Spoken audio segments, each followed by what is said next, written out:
ಸುಮ್ಮನೆ ಬಿಸ್ನೆಸ್ ಮಾಡ್ತೀವಿ ಏನೋ ಒಂದು ಮಾಡ್ತೀವಿ ಅಂದರೆ ಆಗಲ್ಲ. ಸುಮ್ಮನೆ ಒಟ್ಟು ಬರ್ತಾರೆ ಬೇಕಾಬಿಟ್ಟು ಹಾಕ್ಕೊಡೋದು ಆ ಥರ ಎಲ್ಲ ಮಾಡಿದ್ರೆ ಏನು ಮಾಡೋಕ್ಕೂ ಆಗಲ್ಲ. ಅವನು ಹೆಂಗೆ ಬಿಸ್ನೆಸ್ ಇಂಪ್ರೂವ್ ಮಾಡ್ಕೊಂತ ಅವನ ಮೇಲೆ ಬೇಕು. ಖರ್ಚು ಅದೇ ಅವರು ಹೆಂಗೆ ಇಂಪ್ರೂವ್ ಮಾಡ್ಕೊಂತಾರೆ ಅದ್ರ ಮೇಲೆ. ಈ ಬಿಸ್ನೆಸ್ ಒಂದು ಇಂಪ್ರೂವ್ ಮಾಡ್ಬೇಕಾದ್ರೆ ಹೆಚ್ಚು ಕಡಿಮೆ 7-8 ವರ್ಷನಾರು ಬೇಕು.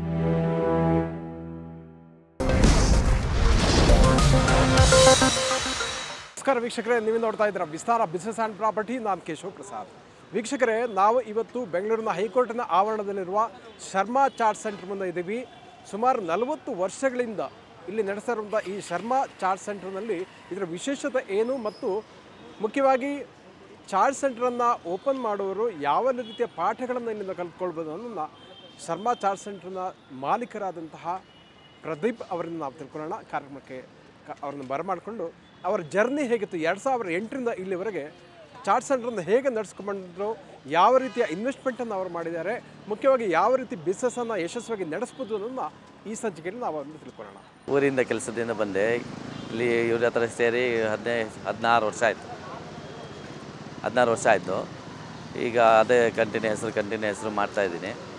ಅವಾಗ ಸ್ವಲ್ಪ ಕಡಿಮೆನೇ ಇತ್ತು, ಇವಾಗ ಸ್ವಲ್ಪ ಪರವಾಗಿಲ್ಲ. ಮತ್ತು ಅಂದರೆ ಗಾಡಿಗಳು ಬೇಕು, ಐಟಮ್ ಬೇಕು, ಅದು ಅಂಗಡಿ ಒಂದೇ ಅಂಗಡಿ ಆಗಬೇಕು. ಮಾಮೂಲಿ ಏನಿದೆ ಎಲ್ಲ ತಗೊಳ್ಬೇಕು. ಪಾತ್ರೆ, ಗಾಡಿ, ಆಮೇಲೆ ಒಂದು ಅಂಗಡಿ ಇದ್ದರೆ ಒಂದಿನ ಅಂಗಡಿಲಿ ಪರ್ಚೇಸಿಂಗು, ಪ್ರತಿಯೊಂದು ಹೈಜೆನಿಕ್ ನಡೆಸ್ಬೇಕಂದ್ರೆ ಕರೆಕ್ಟಾಗಿ ಏನೇನು ಬೇಕೋ ಎಲ್ಲ ರೆಡಿ ಮಾಡ್ಕೊಳ್ಬೇಕು ಸರ್. ಡೈಲಿ ಒಂದು 300-400 ಪ್ಲೇಟ್ ಮಾಡೋ ಅಂದರೆ ಶ್ರಮ ಪಡಬೇಕು, ತುಂಬ ಶ್ರಮ ಪಡಬೇಕು. ಕಸ್ಟಮರ್ನ ಚೆನ್ನಾಗಿ ನೋಡ್ಕೊಳ್ಬೇಕು. ಕಸ್ಟಮರ್ ಯಾವ ಥರ ಇದು ಮಾಡ್ತಾರೋ ಆ ಥರ ನಾವು ಕ್ಲೀನಾಗಿ ಹಾಕಿ ರೆಡಿ ಮಾಡಿ ಕೊಡಬೇಕು. ಇಲ್ಲಾಂದರೆ ಸುಮ್ಮನೆ ಬಿಸ್ನೆಸ್ ಮಾಡ್ತೀವಿ ಏನೋ ಒಂದು ಮಾಡ್ತೀವಿ ಅಂದರೆ ಆಗಲ್ಲ. ನಾವು ಕ್ಲೀನಾಗಿ ರೆಡಿ ಮಾಡಿಕೊಟ್ರೆ ನಮ್ಮ ಹೆಸರು ಉಳಿಸಿನ್ಬೇಕಂದ್ರೆ ನಾವು ಕರೆಕ್ಟಾಗಿ ಏನೇನು ಹಾಕಬೇಕು, ಬಿಸ್ನೆಸ್ ಹೆಂಗೆ ನಾನು ನೋಡ್ಬೇಕಂದ್ರೆ ಆ ಥರ ಕ್ವಾಲಿಟಿ ಕೊಡಬೇಕು. ನಾವು ನಮ್ಮ ಜೊತೆ 3 ಜನ ಇದ್ದಾರೆ ಸರ್. 3 ಜನ ಇದ್ದಾರೆ. ಎಲ್ಲ ನಮ್ಮ ರಿಲೇಷನ್ ಹುಡುಗರೇನೆಲ್ಲ ಬೇರೆ ಯಾರು ಇಲ್ಲ, ನಮ್ಮ ರಿಲೇಷನ್ ಹುಡುಗರೇ ಇದ್ದಾರೆ. ಪಾತ್ರೆ, ಐಟಮು, ಗಾಡಿಗಳು, ಇದೇ ಥರ ಗಾಡಿಗಳು ಇದನ್ನೆಲ್ಲ ನೋಡಬೇಕಂದ್ರೆ ಹೆಚ್ಚು ಕಡಿಮೆ ಒಂದು 1 ಲಕ್ಷನಾರು ಬೇಕು ಸರ್ ಬಂಡವಾಳ. ಗಾಡಿಗಳಿಗೆ, ಪಾತ್ರೆ, ಆ ಮನೆ ಬಾಡಿಗೆ, ಗೋಡನ್ ಬಾಡಿಗೆ ಏನಾದ್ರು ತಗೊಂಡು ಮಾಡೋದಾದರೆ 1 ಲಕ್ಷ ಬೇಕಾಗುತ್ತೆ. ಕಸ್ಟಮರ್ ಚೆನ್ನಾಗಿ ನೋಡ್ಕೊಳ್ಬೇಕು. ಅವ್ರ ಹತ್ರ ಕ್ಲೀನಾಗಿ ಮಾತಾಡಿ, ಅವ್ರ ಹತ್ರ ಮಾತಾಡ್ತಾ ಇದ್ದರೆ ಅವ್ರು ಏನಾರು ಒಂದು ರೀತಿ ಇದು ಮಾಡ್ತಾರೆ. ಸುಮ್ಮನೆ ಒಟ್ಟು ಬರ್ತಾರೆ ಬೇಕಾಬಿಟ್ಟು ಹಾಕ್ಕೊಡೋದು ಆ ಥರ ಎಲ್ಲ ಮಾಡಿದ್ರೆ ಏನು ಮಾಡೋಕ್ಕೂ ಆಗಲ್ಲ. ಎಲ್ಲೋದ್ರೂ ಯಾವುದಾದ್ರೂ ಅಷ್ಟೇ, ಎಲ್ಲೋದ್ರೂ ಏನು ಮಾಡೋಕ್ಕೂ ಆಗಲ್ಲ. ಒಟ್ಲ ಕ್ಲೀನಾಗಿ ಅವ್ರನ್ನೇ ಮನ್ಸಿಗೆ ಸಮಾಧಾನ ಮಾಡಿ ಪ್ರೀತಿಯಿಂದ ನೋಡ್ಕೊಂಡು ಅವರು ಚೆನ್ನಾಗಿ ನಮ್ಮನ್ನು ಮಾತಾಡ್ತಾರೆ, ಕ್ಲೀನಾಗಿ ಬರ್ತಾರೆ. ಅಂದರೆ ನಮ್ಮ ಥರ ಮಾಡಬೇಕಂದ್ರೆ ಬೇರೆ ಕಡೆನೇ ಇಲ್ಲ. ಏನೋ ಒಟ್ಟಿನಲ್ಲಿ ಅವ್ರು ಕ್ಲೀನಾಗಿ ನೀಟಾಗಿ ಮಾಡುತ್ತೆ, ಒಳ್ಳೆ ರೀತಿಲಿ ಮಾಡಿಕೊಟ್ರೆ ಚೆನ್ನಾಗಿ ಮಾಡ್ಬೋದು. ನಾವು ಮತ್ತೆ ತಗ್ಗಿ ಬಗ್ಗೆ ನಡಿಬೇಕಷ್ಟೇ ಒಳ್ಳೆ ರೀತಿಲಿ. ಸರ್ ಇದು 40 ವರ್ಷದಿಂದ ಶುರುವಾಗಿದೆ. ನಮ್ಮ ಓನರು ಮಂಜುನಾಥ್ ಅಂತ, ಅವರಿಂದ ನಾವು ಕೆಲಸಕ್ಕೆ ಸೇರಿದ್ದು, ಅವರಿಂದ ಇದು ನಡ್ಸ್ಕೊಂಡು ಹೋಗ್ತಾಯಿದ್ದೀವಿ. ಅವಾಗ ಇದು ಒಂದೇ ಇದ್ದಿದ್ದು, ಅವ್ರಿಗೆ ಬಂದ ಮೇಲೆ ಅವ್ರಿಗೆ ಇದು ಒಂದೇ ಇದ್ದಿದ್ದು.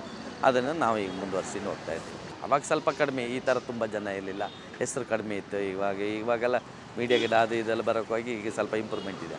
ಅವಾಗೆಲ್ಲ ಆ ಥರ ಏನಿಲ್ಲ, ಜನಕ್ಕೆ ಒಬ್ರಿಗೊಬ್ರು ಪರಿಚಯದಿಂದ ಹೇಳ್ಕೊಂತ ಬರೋದು. ಇವಾಗ ಈ ಮೀಡಿಯಾ ಇದನ್ನೆಲ್ಲ ನೋಡ್ಕೊಂಡು ಯೂಟ್ಯೂಬು ಇದನ್ನೆಲ್ಲ ಚಾನಲೆಲ್ಲ ನೋಡ್ಕೊಂಡು ಬರ್ತಾಯಿದ್ದಾರೆ. ಕರೆಕ್ಟಾಗಿ ಒಳ್ಳೆ ಜಾಗ ಸಿಕ್ಕರೆ ಮಾಡ್ಬೋದು, ಇಂಪ್ರೂವ್ ಮಾಡ್ಬೋದು. ಅದನ್ನೇ ಅವ್ನ ಕೆಪಾಸಿಟಿ, ಅವ್ನು ಹೆಂಗೆ ಬಿಸ್ನೆಸ್ ಇಂಪ್ರೂವ್ ಮಾಡ್ಕೊಂತ ಅವ್ನ ಮೇಲೆ ಬೇಕು.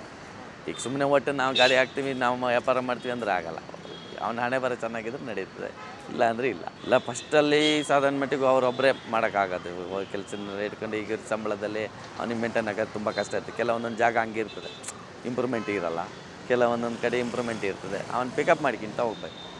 ಕಸ್ಟಮರ್ನ ಚೆನ್ನಾಗಿ ನೋಡ್ಕೊಂಡು ಈಗೇನು ಅವರು ಹಾಕಿ ಬಂಡವಾಳಕ್ಕೆ ಮೋಸ ಆಗ್ತಿದ್ದಂಗೆ ಮಾಡ್ಕೊಂಡು ಹೋದರೆ ನಡೀತದೆ. ಇಲ್ಲ ಅಂದರೆ ಏನು ಮಾಡೋಕ್ಕಾಗಲ್ಲ. ಇಂಪ್ರೂವ್ಮೆಂಟ್ ಮಾಡಬೇಕು ಅಷ್ಟೇ. ಖರ್ಚು ಅದೇ ಅವರು ಹೆಂಗೆ ಇಂಪ್ರೂವ್ ಮಾಡ್ಕೊಂತಾರೆ ಅದ್ರ ಮೇಲೆ. ಇಂಪ್ರೂವ್ ಆದಮೇಲೆ ಈಗ ಫಸ್ಟಿಗೆ ಒಬ್ಬೊಬ್ಬರು, ಈಗ ನಾವು ಸ್ಟಾರ್ಟಿಂಗ್ ಮಾಡಿದಾಗ ಒಬ್ಬೊಬ್ಬರು ಇಬ್ಬಿಬ್ಬರು ಮಾಡ್ತಿದ್ವಿ. ಈಗ ಜನ ಇಟ್ಕೊಂಡು ಮಾಡ್ತಿದ್ದೀವಿ. ಮೊದಲಾದ್ರೆ ಆ ಥರ ಇರಲಿಲ್ಲ. ಇವಾಗ ಸ್ವಲ್ಪ ಪರವಾಗಿಲ್ಲ, ಅದೇನು ಚೆನ್ನಾಗಿದೆ. ಪ್ಲಾಸ್ಟಿಕ್ ಅಂದರೆ ಈಗ ಅಡಿಕೆ ತಟ್ಟಕ್ಕೆ ಇದರಂಥರ ಹೈಜಾನಿಕ್ ಇರುತ್ತೆ. ಈ ಕೆಲವರು ಪ್ಲೇಟ್ ತೊಳೆದು ಕೊಡ್ತೀವಿ, ಅದು ಟೇಸ್ಟ್ ಇರೋದು ಪ್ಲೇಟ್ ಇದರಲ್ಲೇ. ಅದನ್ನು ನೋಡಿದ್ರೆ ಕೆಲವ್ರು ಏನು ಮಾಡ್ತಾರೆ, ಇಲ್ಲ ತೊಳೆದು ಕೊಡ್ತಾರೆ, ಅದು ಕ್ಲೀನ್ ಇರೋಲ್ಲ, ಹಿಂಗೆ ಅಂತಾರೆ. ಅದಕ್ಕೆ ಬೇಡ, ಇದು ಅಡಿಕೆ ಪ್ಲೇಟಲ್ಲೇ ಇದು ಮಾಡೋಣ. ಅದು ಒಂದೇ ಥರ ಅಂದರೆ ಒಂದೇ ಥರ ಒಬ್ಬರೇ ಮಾಡ್ಬೇಕು ಸರ್. ಬೇರೆ ಯಾರು ಮಾಡೋಕ್ಕಾಗಲ್ಲ. ಮಸಾಲೆ ಐಟಮ್ ಏನು ಒಬ್ಬರೇ ಮಾಡ್ತಿದ್ರೆ ಅದು ಅವ್ರ ಕೈ ಇದರಲ್ಲೇ ಕರೆಕ್ಟಾಗಿ ಬರ್ತಾಯಿರ್ತದೆ. ಇಲ್ಲ ದಿವ್ಸಕ್ಕೆ ಒಬ್ಬೊಬ್ಬರು ಮಾಡ್ತಾಯಿದ್ರೆ ಚೇಂಜ್ ಆಗ್ತಾ ಹೋಗ್ತದೆ. ಐಟಮ್ ಅಷ್ಟೇ ಒಂದೇ ಕಡೆ ಅಂಗಡಿಲಿ ತಗೊಳ್ತಾಯಿದ್ರೆ ಕರೆಕ್ಟಾಗಿ ಮಾಡ್ಬೋದು. ಇಲ್ಲ ಅಂದರೆ ಮಾಡೋಕ್ಕಾಗಲ್ಲ. ಅವ್ರ ಶ್ರಮಕ್ಕೆ ತಕ್ಕನೇ ಫಲ. ಅವ್ರು ಯಾವ ಥರ ಶ್ರಮ ಪಟ್ಟು ಕೆಲಸ ಮಾಡ್ತಾರೋ ಆ ಥರ ಮಾಡ್ಬೋದು ಅಷ್ಟೇ. ಸುಮ್ಮನೆ ಒಟ್ಟು 4 ದಿವಸಕ್ಕೆ ಮಾಡಿ 5ನೇ ದಿವಸಕ್ಕೆ ಇದು ನಂಗೆ ಲಾಸ್ ಆಯಿತು ಆ ಥರ ಬಿಟ್ಟು ಹೋದರೆ ಮಾಡೋಕ್ಕಾಗಲ್ಲ. ಇದು ಹೆಚ್ಚು ಕಡಿಮೆ ತುಂಬ ಟೈಮ್ ಬೇಕು. ಈ ಬಿಸ್ನೆಸ್ ಒಂದು ಇಂಪ್ರೂವ್ ಮಾಡ್ಬೇಕಾದ್ರೆ ಹೆಚ್ಚು ಕಡಿಮೆ 7-8 ವರ್ಷನಾದ್ರು ಬೇಕು. ಆಮೇಲೆ ಸದನಷ್ಟಕ್ಕೆ ತಾನೇ ಪಿಕಪ್ ಆಗ್ತದೆ. ಈಗ ಸಡನ್ನಾಗಿ ಬಂದು ಹೊಸದಾಗಿ ಬಂದು ವ್ಯಾಪಾರ ಮಾಡ್ತೀವಿ, ಅದು ಮಾಡ್ತೀವಿ, ಇದು ಮಾಡ್ತೀವಿ, ಏನು ಮಾಡೋಕ್ಕಾಗಲ್ಲ. ಶ್ರಮ ಪಟ್ಟರೆ ಮಾತ್ರ. ಡೈಲಿ ನಮ್ಮದು ಬೆಳಗ್ಗೆ ನಾವು 9 ಗಂಟೆಗೆ ಸ್ಟಾರ್ಟ್ ಮಾಡ್ತೀವಿ. ಕೆಲಸ ಸ್ಟಾರ್ಟ್ ಮಾಡಿದ್ರೆ 9 ಗಂಟೆ ಸ್ಟಾರ್ಟ್ ಮಾಡಿದ್ರೆ ಮಧ್ಯಾಹ್ನ ತನಕ ಕೆಲಸ ಆಗ್ತದೆ. ಮಧ್ಯಾಹ್ನ ಮೇಲೆ ಊಟ ಎಲ್ಲ ಮಾಡಿ ಮತ್ತೆ ಇಲ್ಲಿ ಜಾಗಕ್ಕೆ ಬಂದುಬಿಡ್ತೀವಿ. ಬೆಳಗ್ಗೆ ಮಧ್ಯಾಹ್ನ 3 ಗಂಟೆಯಿಂದ ರಾತ್ರಿ 9:30 10 ಗಂಟೆಗೆ ಕ್ಲೋಸ್. ಅನುಕ್ಷಣದ ಸುದ್ದಿಗಳಿಗಾಗಿ ವಿಸ್ತಾರ ನ್ಯೂಸ್ ಯೂಟ್ಯೂಬ್ ಚಾನೆಲ್ ಸಬ್ಸ್ಕ್ರೈಬ್ ಮಾಡಿ. ಹೊಸ ಸುದ್ದಿಗಳ ನೋಟಿಫಿಕೇಶನ್ಗಾಗಿ ಬೆಲ್ ಐಕಾನ್ ಕ್ಲಿಕ್ ಮಾಡಿ. ಲೇಟೆಸ್ಟ್ ಅಪ್ಡೇಟ್ಸ್ಗಾಗಿ www.vistaranews.com ವೆಬ್ಸೈಟ್ಗೆ ವಿಸಿಟ್ ಮಾಡಿ. ಅಂಗೈಯಲ್ಲೇ ಜಗತ್ತಿನ ಸುದ್ದಿ ತಿಳಿಯಲು ವಿಸ್ತಾರ ನ್ಯೂಸ್ ಕನ್ನಡ ಆಪ್ ಡೌನ್ಲೋಡ್ ಮಾಡಿ.